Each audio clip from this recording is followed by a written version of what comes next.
it's better. I see. So let me. But now it's dark again. Entering. I don't know what's going on.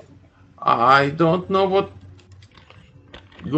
going on your side, but I So, see your screen so can far. you can you?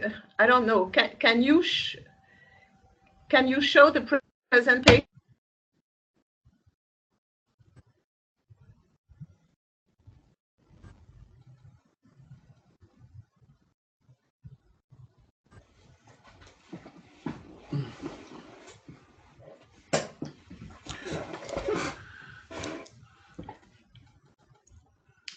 Oh, Nicole,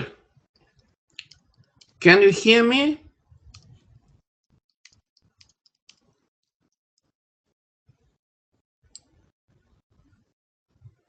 Nicole? Hello? Can you hear me? Yes. Now I can hear you again, but my screen is completely black. I can hear you.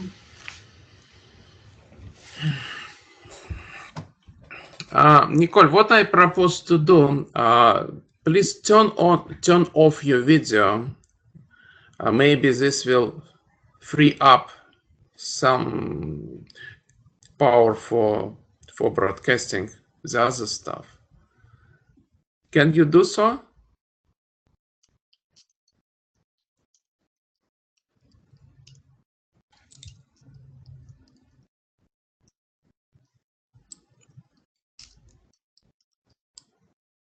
Nicole?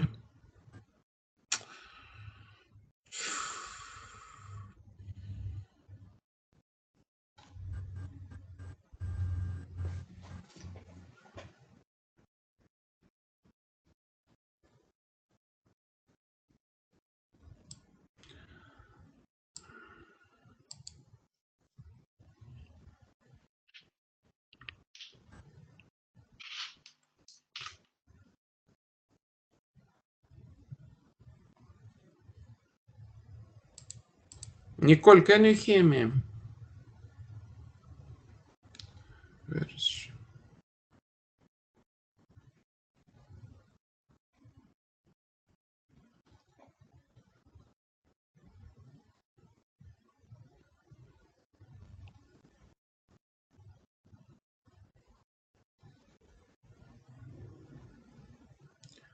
Yeah, it seems we lost Nicole.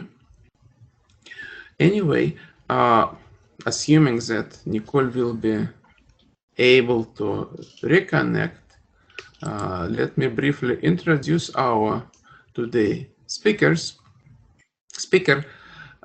So Nicole Wilmer, her professional history is the following. She is director of research of I don't know exactly how her lab should be spelled out, but of a lab at Paris Observatory.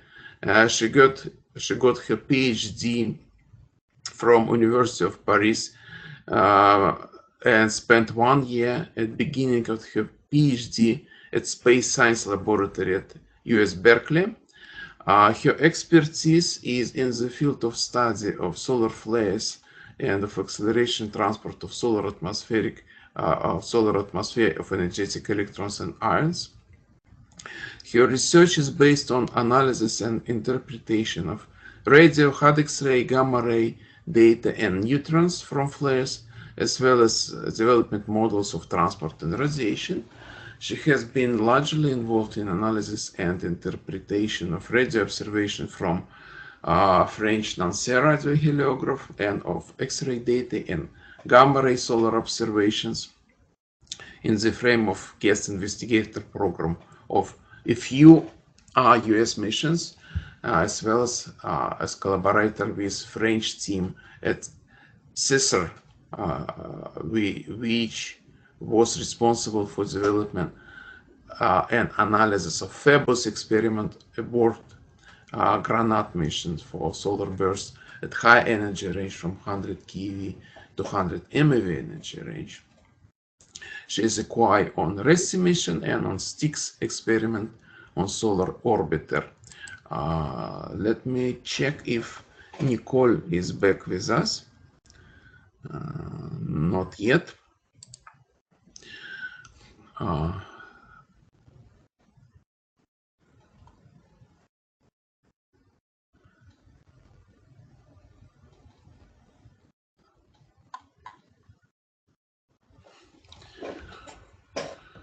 So Gregory, could you display her presentation while she talks? I, in principle, could do so, but I do not have the presentation. Right. Let me request it by email just in case Nicole can respond in time.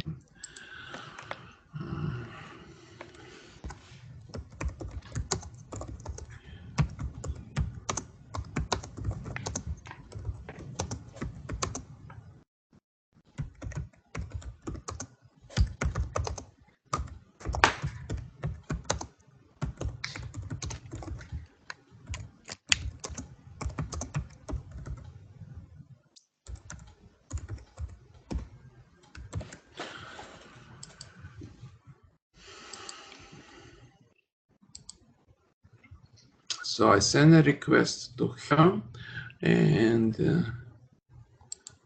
this is the chat.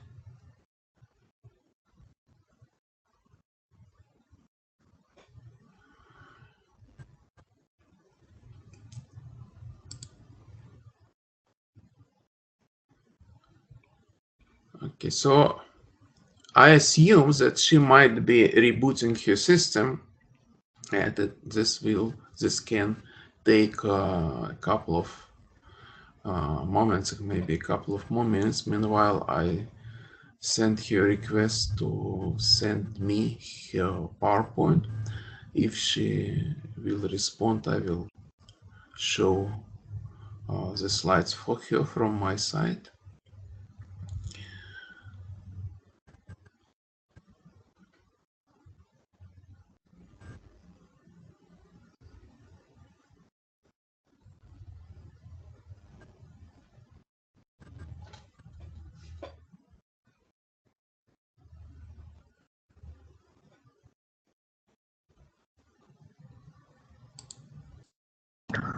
It's your presentation, Nicole. Okay. So I already introduced you, so okay. You can go ahead and yeah, please go ahead. Really sorry for that. Can you hear me correctly now? Yeah, okay. It's very good. I turned off my video just to ease the traffic, and just please go ahead. To save connection, probably. Okay, so thank you. I'm really sorry to start with such a delay, especially because we had tried already yesterday to the connection, but it did not work today.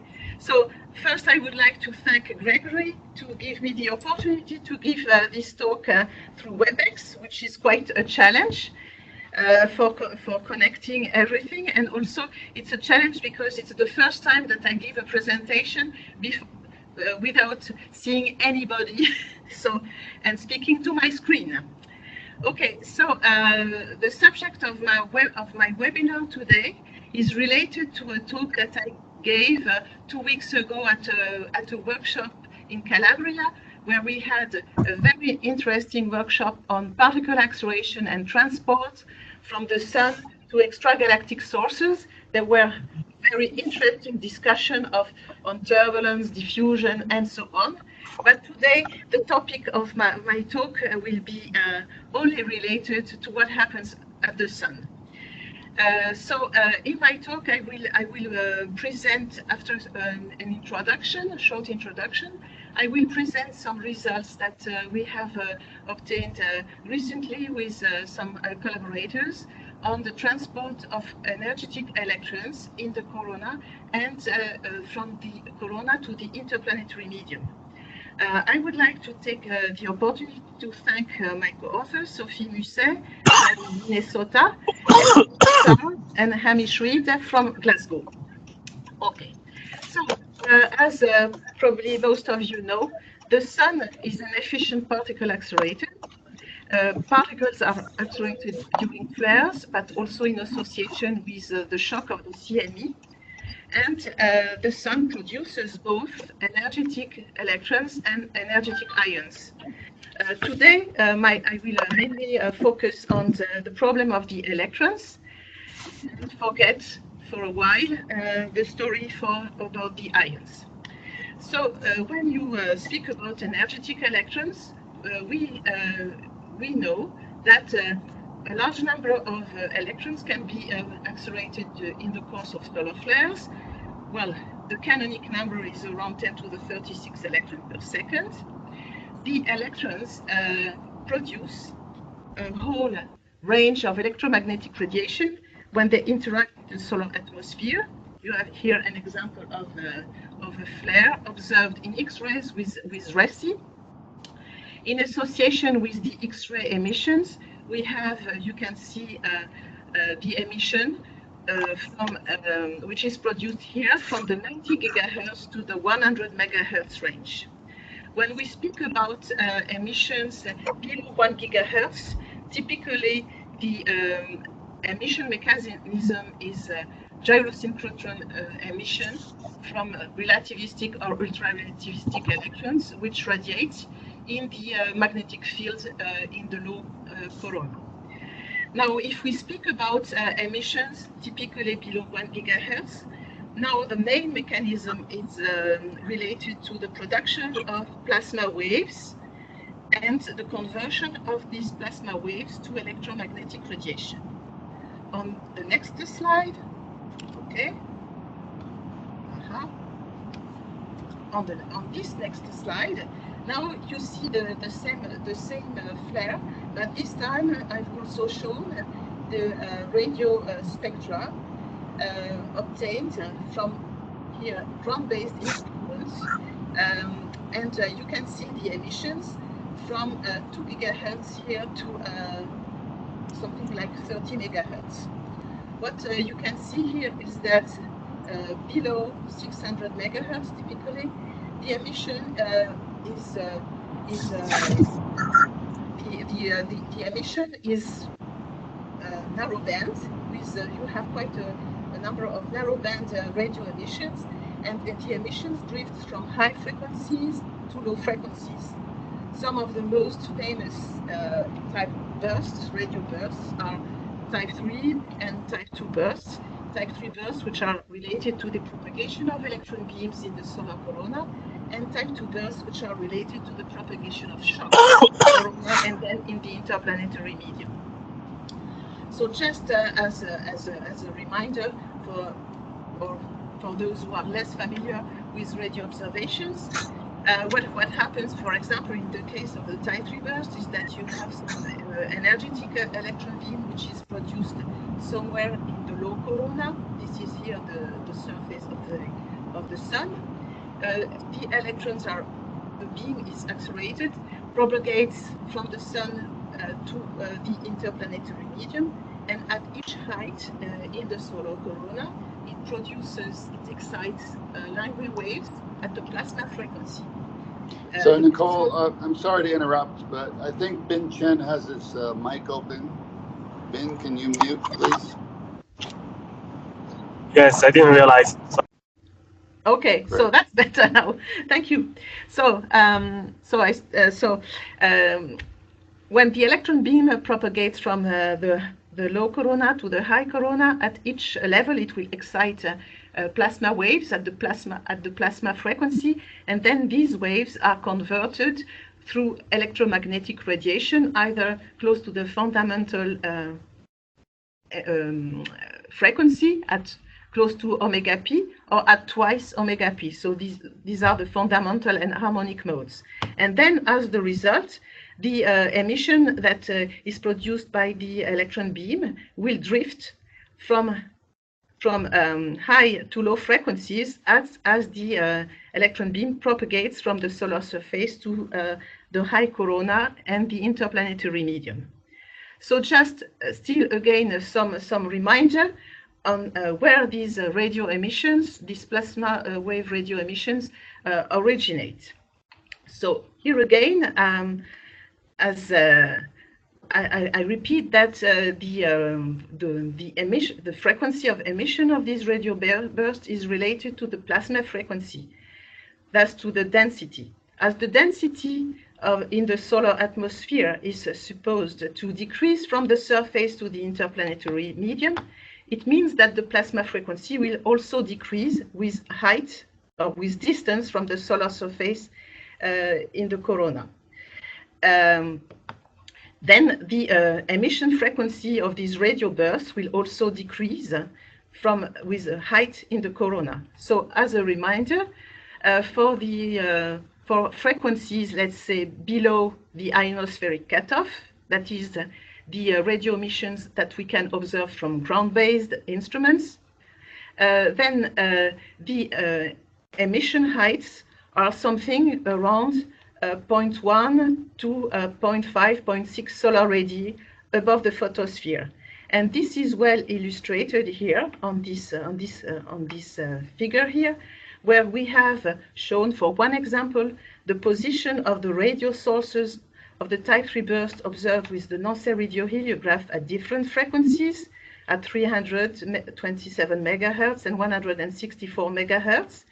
And we have put the radio positions, we have overlaid this radio position to magnetic field lines, which are extrapolated. So as you see here, this figure shows a confirmation that indeed the positions of the radio source follows open magnetic field lines and show the path of the electrons from the solar surface to the corona. When we now look at emissions which are recorded below the ionospheric cutoff, that is below 10 megahertz, and which are recorded by instruments on spacecraft like stereo and wind, then we are dealing with radio sources which are produced much further away from the solar surface, which are produced in the interplanetary medium. And for example, we can also record radio emissions which are produced at 1 LU close to the Earth. The plasma frequency in that case would be around a few hundreds kilohertz. Okay, so now these electrons, which are produced in solar flares, which produce X-rays and radio type 3 emission, sometimes when there is a good connection between the flare site and a satellite, we can detect directly the electrons which are associated with the production of the radio type 3 bursts, and we can detect them at 1 LU. And this is such one case which has been published by Kruker et al. A few years ago, and I will come back later in my talk to this connection. So these are some general introduction on the electromagnetic radiation which are produced by electron beams and the direct detection of electron beams in the interplanetary medium. Now, when we want, what do we want to learn about the energetic electrons when we are dealing with these multi-wavelength observations? So first of all, we want to know the characteristics of the energetic particles, and this is something which can be done using X-ray observations and radio observations. We want to learn about the acceleration mechanisms, the sites of electron acceleration. In my talk here, I will not discuss too much the acceleration mechanisms, but I will rather speak about the acceleration sites, the location of the acceleration sites, and discuss how the particles are transported from the place where we think they are accelerated to the emitting sites in X-rays on one hand, and on the other hand, I will discuss about the connection between the electrons which are produced in the flare and the ones which produce the radio type 3 burst and potentially escape from the solar corona. So this is here a cartoon adapted from a paper from Masson et al., which shows some connection between an erupting flux rope electron acceleration sites above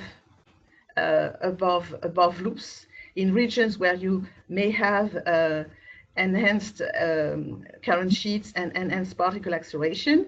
So X-ray, the production of X-ray emitting electrons can be located above these kind of loops. And this is something that is seen sometimes with the RESI observations.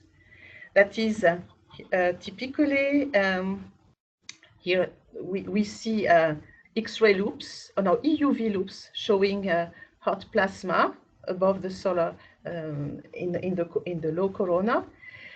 Typically, what was seen with previous X-ray observations is that most of the hard X-ray emission was produced in foot point loops, but with RESI, well, already with YOCO previously, but now with RESI, we have more evidence that in some cases, we have also strong hard X-ray sources above the loop, which for some events are produced by non-thermal electrons. And so the some idea could be that here we have some evidence of the production of energetic electrons in flares. So now what we have to understand is what is the relationship between the electrons, if they are accelerated here, and the electrons which will produce the hard X-ray emission in the foot points. So we need to understand the transport of the energetic particles in this loop. The other question is when we have X-ray emissions and also radio emission, we need to understand the connection between the electrons which produce the X-rays and the ones which produce the radio. These electrons can be accelerated at different sites. For example, in region here where you could have some reconnection between closed field loops and open field lines, sorry.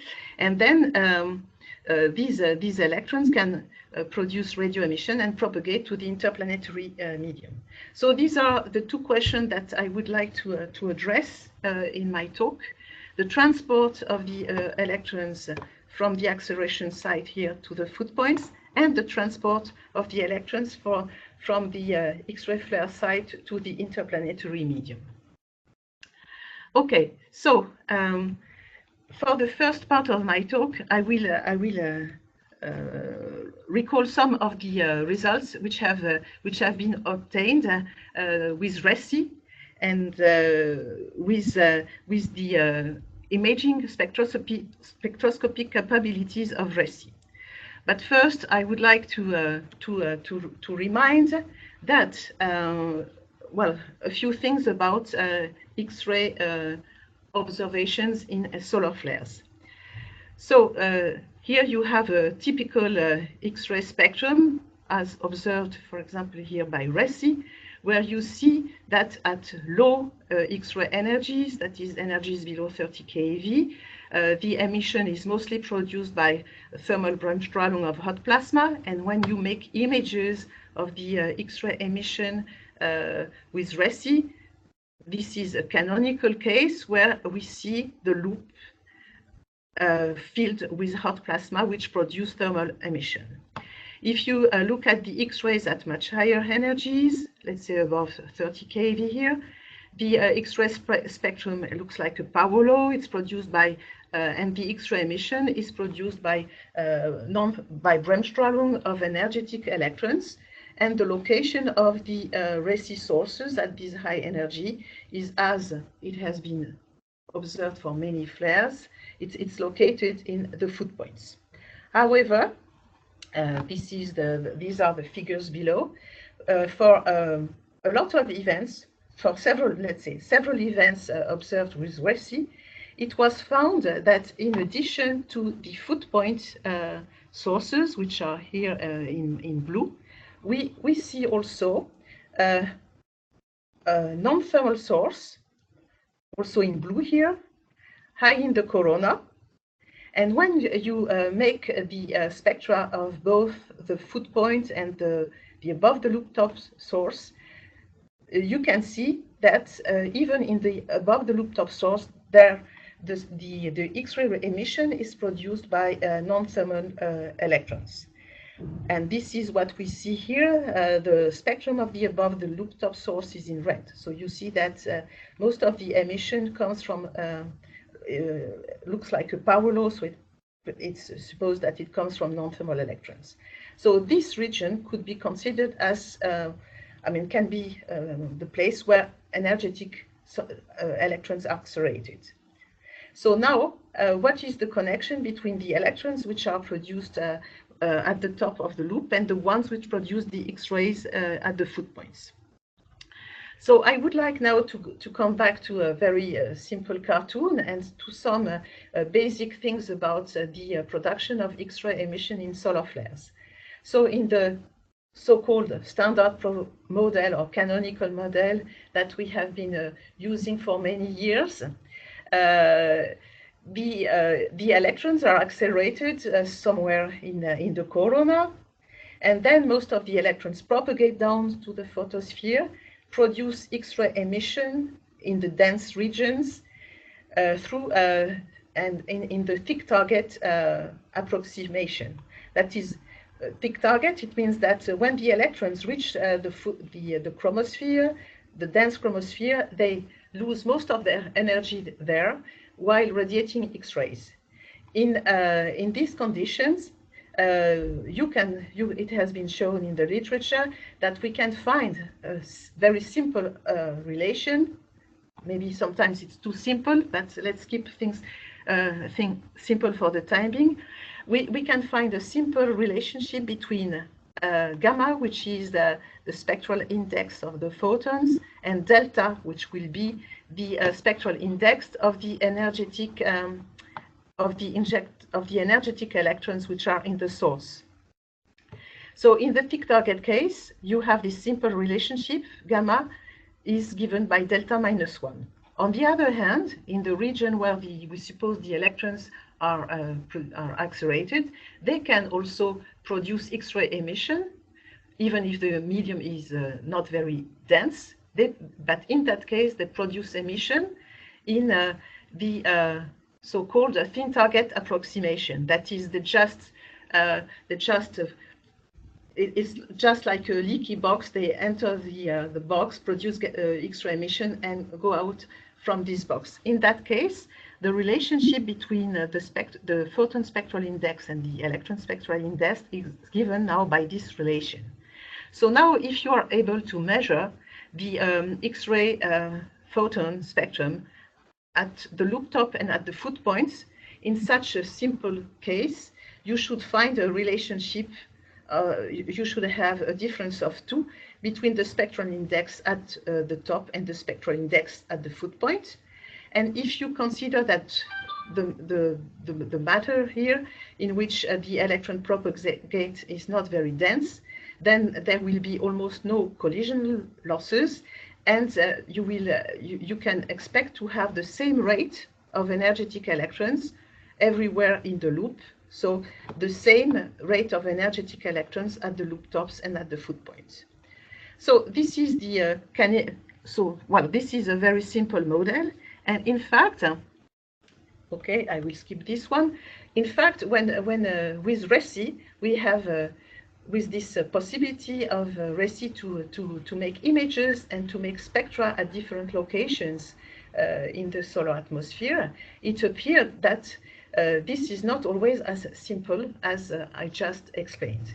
In particular, here you have a case where if you look at the photon spectral index at foot point 1, 2, and here in the coronal source, the relationship between the two photon spectral index are not 2, which means that the relationship between the electrons at the loop and at the foot points is not as simple as I just explained previously. This is another case here from Simoes and Kantar, where this time, instead of looking at the photon spectral index, they just looked at the electron spectral. They deduced directly the electrons which produce the X-rays in the foot point and in the source, and the spectral indexes are different. And moreover, they found that the number of electrons, the electron rate in the loop top is much larger than the number of of electrons that the rate of electrons in the foot points. So at least two cases where the simple model does not work. So with Sophie Musset and Edward Contard, we had worked the last few years on another case that I will show now, where again we have X-ray emission both in the foot points and at the top of a loop. And if we look at the electron rate in the loop top and in the foot points, we have a ratio of 2 for electrons above 25 keV. If we also look at the spectra in the coronal source and in the foot points, we also find that the spectral index of the electrons is different. It's much harder in the foot points. So what I would like to discuss now is what we have done to try to explain these observations. So the question is, how can you confine electrons in the loop top source? So there may be several mechanisms to do that. I would first recall that if you have a convergent magnetic field, then electrons can be stored in the corona due to magnetic mirroring. So this kind of interpretation has been studied for many years in the literature. It started with Kennel and Petschek, and most probably it started with the electrons in the Earth's radiation belts. Then there were a number of papers by Leach and Petrosian, Melrose and Braun. Myself, I've done some work on that to relate, to follow the number of electrons in a magnetic trap and compute the X-ray emission of the electrons at the top of the loop and in the foot points. More recently, in a paper, Simoes and Contard also tried to explain some observations using this magnetic mirroring. The other possibility to confine electrons at the top of the loop is to invoke the confinement by strong pitch angle scattering, which means that the electrons do not propagate any longer freely in the magnetic loop. And this strong pitch angle scattering can originate by small-scale fluctuation of the magnetic field. And such small-scale fluctuations of the magnetic field have indeed been shown to exist in loops where you have X-ray emission. This has been shown by looking at the evolution of the size of the X-ray emitting sources. So if you have a strong pitch angle scattering, then the propagation of the electron is no longer free, and you have some diffusion of the electrons parallel to the magnetic field. So such propagation of electrons and such a confinement of electrons has been studied in several papers recently, in particular by Bian et al. And Contard et al. And applied in this paper to some events. So the idea of the work that we did was to try to see if we could explain the observation of this flare by the confinement of electrons in the corona due to the confinement, which is due to the fact that the electrons do not propagate any longer freely in the loop. So some brief explanations on the kind of model we envisioned and we studied. So here, this is the loop. We suppose that the electrons are accelerated and produced at the top of the loop in a region which has a spatial extension. In this region, we have strong turbulence, and so the electrons which are produced there do not propagate freely, but propagate according now to a diffusive transport. So the basic equation is given here.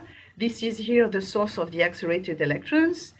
We took into account the collisional energy losses from this region to the foot points, and the propagation now is given by a diffusion term with a diffusion coefficient which is related to a mean free path, which is here the scattering mean free path.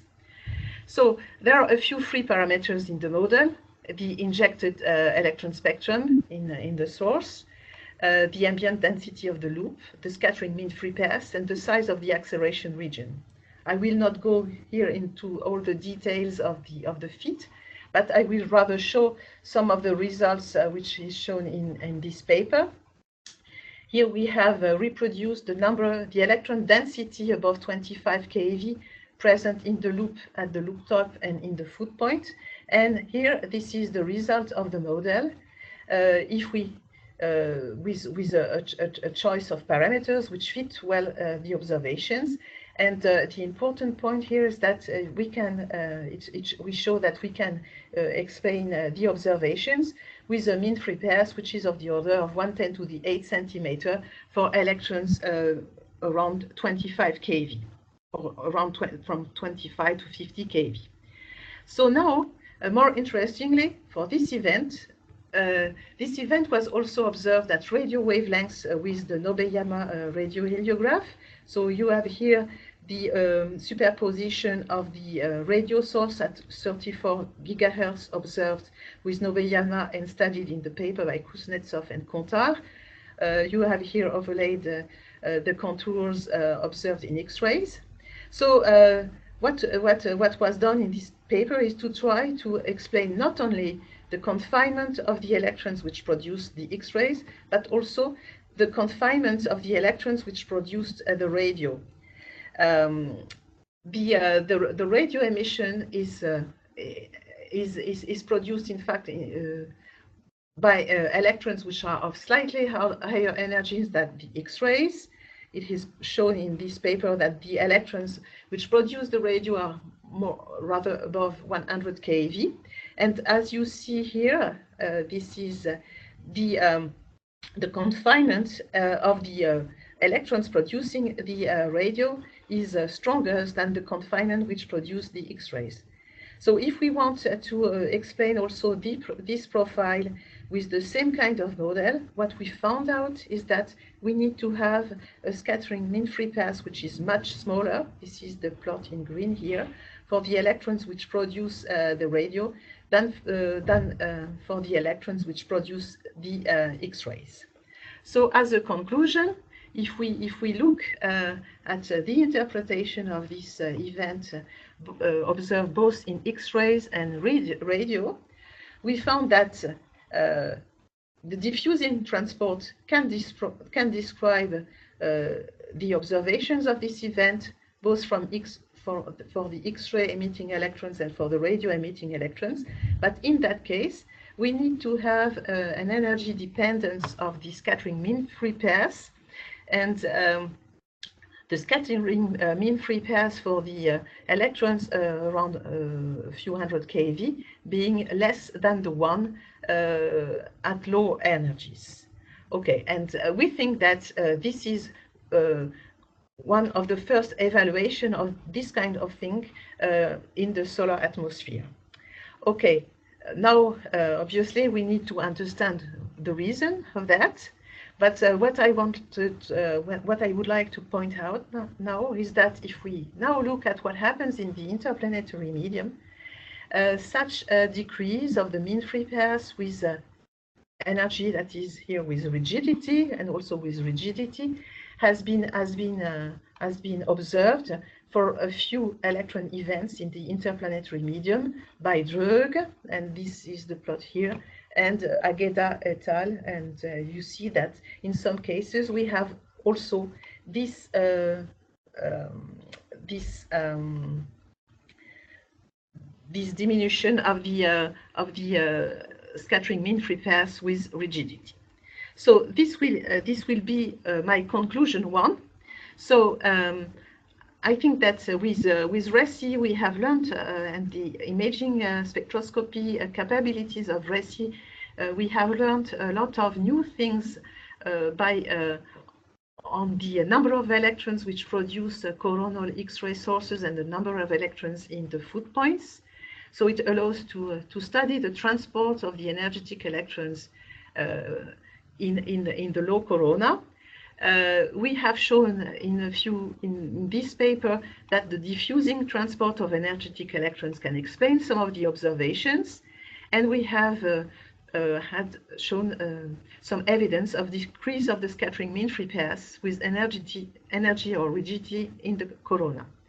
I think that unfortunately there are not so many events for which we can do that with RESI, and I hope that in the future with the FOXY experiment, which will make direct images in X-rays of solar flares, it will be easier to look at these problems, and we'll learn even more on that topic. So I don't know how much time I still have because I started late.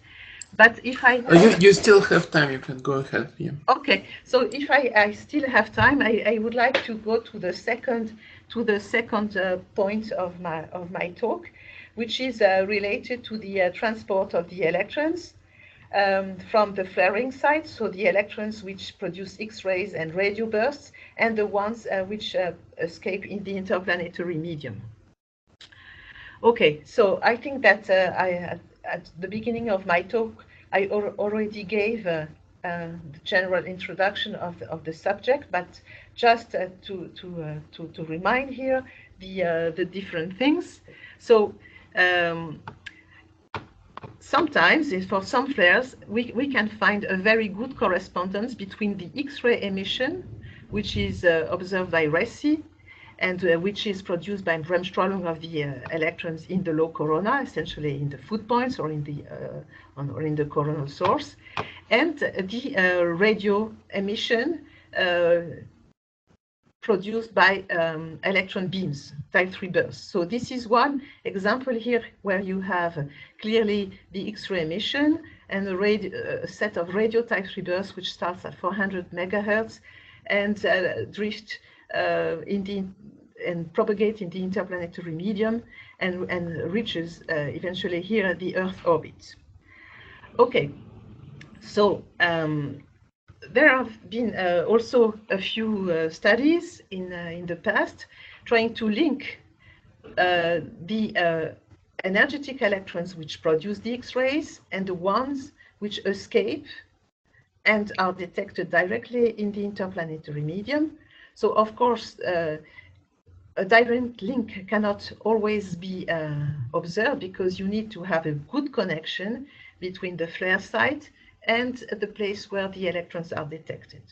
But for a number of events for which they had this connection, Krüger et al. Have compared the properties of the electrons that were detected in X-rays with the one which were measured in situ. So this is a plot here which shows the relationship between the electron spectral index measured in situ and the photon spectral index measured in X-rays. So you see that you have a kind of trend correlation between both values of the spectral index, but however, as it is indicated here, this would be the thick target approximation that I already discussed previously, and here the thin target approximation. And you see that, in fact, there is none of these simple approximation can really explain the relationship between both spectral index. So life is more complicated than the simple cartoon that we sometimes use. The second point is to look at the relationship between the number of electrons, of escaping electrons, which is indicated here, and the number of electrons which is produced in hard X-rays. And as you see here, there is a kind also a trend of correlation, but typically the number of electrons which escape and which are detected at 1 AU is only something like 0.2% of the number of electrons which produce the hard X-rays, assuming thick target production. So I think that just in the future, I think that for this kind of relationship between the X-rays, the X-ray emitting electrons and the radio emitting electrons and the ones which are detected in situ, I guess that with the next missions, Parker Solar Probe, which has been launched recently, and hopefully in 2 years from now, or with Solar Orbiter, which will be launched in 2 years from now, and we will provide data a bit later, it will be possible to revisit this kind of relationship and know more about the connection of these two populations. So now I would like to continue with some results that we have obtained with Hamish Reed recently. We did not measure directly the electrons in the interplanetary medium, but what we did is to look at... Nicole, yes? now have 5 minutes more. Okay. Is to look at the relationship between the X-rays producing electrons and the electrons which produce the type 3 bursts, both in the corona, so in the frequency range around a few hundred megahertz, and the ones which are detected in the interplanetary medium and which are observed at lower frequencies by wind waves. So what we wanted to do is to see to have some indication on how far the electron beams, which are responsible of the X-ray emission, propagate in the corona towards the interplanetary medium and radiate. So in order to do that, in fact, we have looked at something like more than 1,000 type 3 bursts observed in the frequency range of a few hundred megahertz, coronal type 3 bursts, and looked at their hard X-ray counterparts and their extension towards low frequency in the interplanetary medium.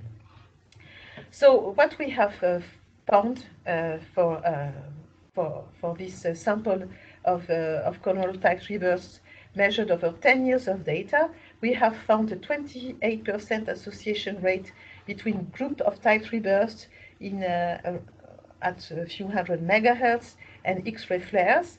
And we have found that in our sample, something like half of the events that we observed in the corona at frequencies around 100 megahertz continued in the interplanetary medium. So I will not go now in all of the results, but just show here some correlations that we obtained in our sample on the correlation between the peak radio flux at different frequencies, for example here at 150 megahertz, and the X-ray count rates observed with RESI above 2550 keV. So as you see, here again, we have a kind, it's not a real correlation, but we have a kind of trends. That is the X-ray flares which produce which are associated with strongest X-ray emission, produce stronger radio bursts. Interestingly, we see that if we look at 400 megahertz, which is very close to the place where electrons are presumably accelerated, the correlation is not as good as at lower frequencies. So this is something that we will need to understand. The next thing that we did is to look at whether the link between the extension of the coronal type 3 burst to the interplanetary one was better for flares which were associated with a strong X-ray emission. And this is here what you see in this histogram. That is for the one in red. These are the type 3 bursts which extend in the interplanetary medium. And you see that there is a tendency that these bursts are associated with stronger hard X-ray flares. So does it mean that if you have a stronger electron beam, either number of energetic electrons or stronger or higher energy, does it mean that it propagates further away from its acceleration site to okay, I'm lost.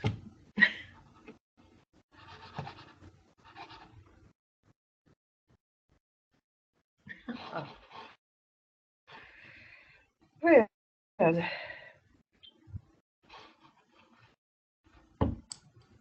Nicole? Okay. Yes, that's the end. Okay, thank you very much.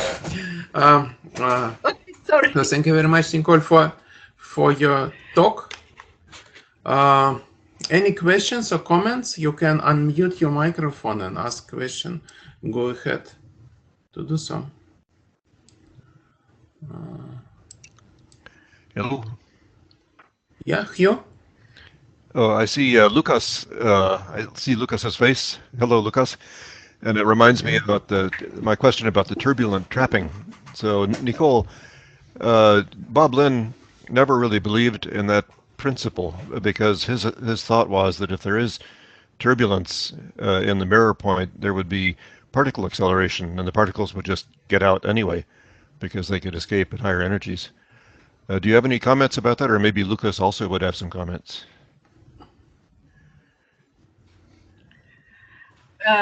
You mean turbulence in the mirror point?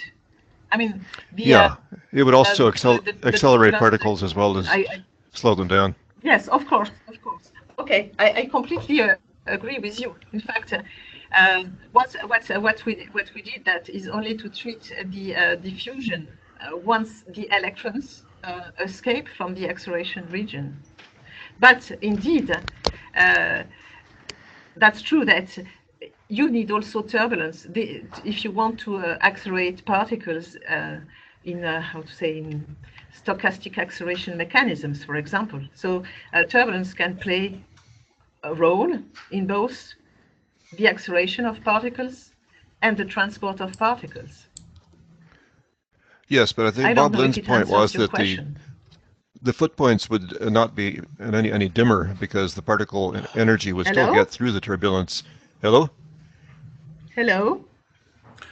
No, hello, Hugh, please go ahead. We can hear Hugh. Okay, so the question is, particle trapping does not make the foot points dark because the particles are energized and can go down to the foot points anyway. So the concept of a mirror of turbulent trapping is a difficult one. I'm kind of sorry if you don't understand. Also, the sound was good, but I didn't understand the point. Could you please repeat what exactly you said? Can't hear Edward. I see that he's talking. Yeah, Edward, we cannot hear you well. So please try to speak loudly or closer to microphone. Hugh, could you please repeat the question? I didn't get it actually. Okay, I barely heard him ask, but I think he wants me to repeat the question. Repeat the question and maybe repeat or rephrase the reasoning. Right. The question is, if there is turbulent trapping, why is there not particle acceleration that overcomes this turbulent trapping? What prevents the particles from getting more energy and getting through the turbulence into the foot points anyway? I don't know. Can you hear me well now? Or... Not well. We can barely hear you, but you can try to deliver your message, Edward. Please go ahead. Yeah. I think, Bob Lynn, it's hard to believe that he says this. And I think he and Nicole showed in her slides quite well the case in the solar wind, where we have a lot of scattering of different particles. And this seems like been observed for over 50 years, and Bob Lynn as well. But as you know, there are no flares in solar wind, and there is no efficient acceleration of energetic particles. May I comment that, in fact, the meeting to which Nicole referred a couple of weeks ago in Columbia, we had Nicole and Lucas and myself, we attended that meeting, and we had a lot of discussion about interrelation between acceleration, turbulence, reconnection, what turbulence is, and a lot of related question of transport, diffusion, etc. Maybe Lucas can also comment towards this, but I think that this is really huge area of research and huge area of discussion, at least, which we cannot fully cover, of course, during this discussion session. Okay, so this is Nicole. Sorry, Yeah. I've lost completely I've lost completely the connection in my office at the start of the discussion. So now I move to Veronique, and I can hear the end of the discussion. So really sorry for this problem. Okay, but other questions or comments? Can I make a comment? Sure. Yeah, go Gregory? ahead. Yeah, Nicole, I really like the that work about the confinement at the loop top. You are, I guess, aware of the EOFSA results from the September 10, 2017 event, and I think we see that kind of confinement very clearly. And we also have additional measurements of the magnetic field that show a decrease in the magnetic field, which Gregory has connected, at least with a kind of a scaling argument, with the need for turbulence in that region. And I think it's very interesting, your finding that the higher energies are actually more confined than lower energies. In addition, we also see hardening of the spectral index, or the energy index, and that may be related to that as well, that as you go more and more toward the loop tops, you're actually getting harder electron spectrum. I noticed, though, that the loop top spectra were actually shallower in those examples that you showed than the foot points. Mm-hmm. So I'm not sure how that relates, but. What do you mean by well, you mean that the spectrum of at the loop top was steeper than in the foot points? That's right. Yeah. For this event. Okay, yeah, I mean, so I think that this is indeed well. The result of the model is to produce a hardening of the electron spectrum in the foot point with respect to what happens, what is injected at the loop top. I think that if we want to, the thing which is, I have no time, unfortunately, and a lot of problems. But I think that the thing that can also happen in this kind in this kind of loops is the magnetic mirroring.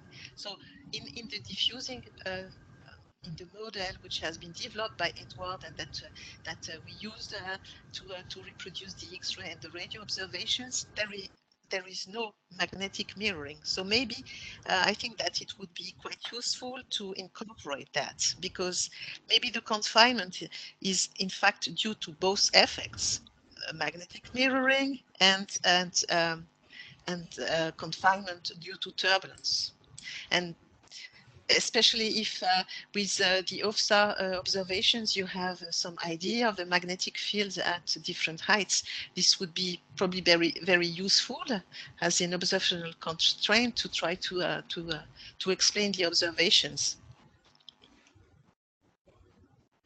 Yeah, I agree. That would be interesting to compare that. Yeah, I think it's also a good idea to combine a few effects which are likely there, mirroring and scattering. Yeah. Other questions or comments?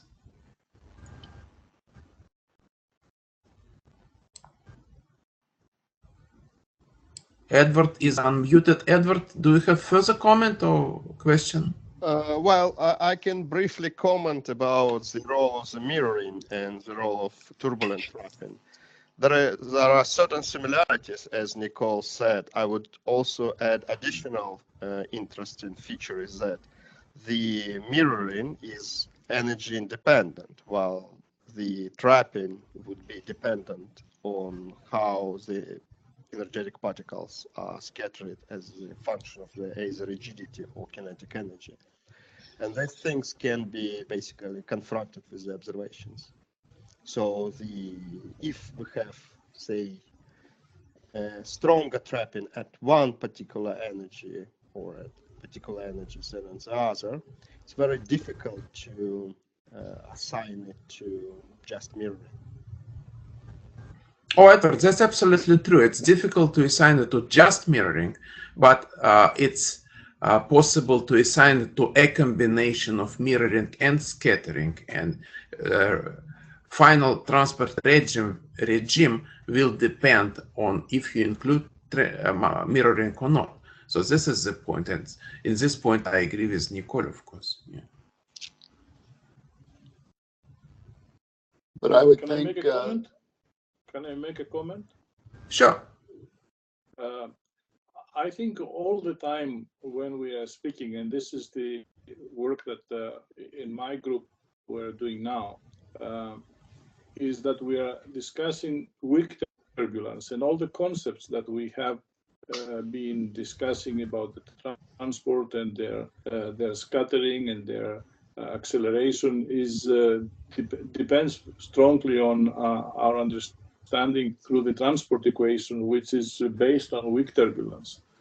The case that the fluctuations that we are talking about, or the turbulence that are existed in the region that the particles are scattered, are not weak, but they are strong. The scenario both of the trapping and the acceleration and evolution, it has to be reconsidered and not been thought as a local weak turbulent kind of interaction. So when Boblin was firming his ideas, and I think the entire solar physics community, when it speaks about turbulence, it speaks about weak turbulence. We agreed and we discussed a lot in this meeting that Gregory mentioned 2 weeks ago, that in the sun, isolated turbulence without kind of current seeds present or vice versa cannot be viewed and cannot be present. So we have a long way to go. This is the final point I made before we make strong statements about the trapping and the foot point interaction of the particles with turbulence alone as a transport property. We have to do more. And this is on the making right now. And I believe that this idea of we had as a loop, we had for many, many years as a loop where particles somewhere being injected from the top, running down in the foot point, and then creating trapping on this kind of very nice and circular and beautiful magnetic trapping element is probably, it has to be revised. It cannot go on like this. I think it has to be revised. And the data probably will show us, and we found that once you have this kind of strong turbulence, you have longer, the escape time is inversely proportional of the energies. Nicole mentioned that already. So we found that as well. Anyway, the comment is that there is a division between strong and weak turbulence, and we have to find out which ones we have in the sun, and observations support this idea, and other models that including this kind of dichotomy between strong and weak turbulence. Thank you. Thanks, Lucas. I hope you will develop your thoughts and your studies and present in one of forthcoming webinars, so we will in touch with you about that. But now, does anyone have further question or brief comments?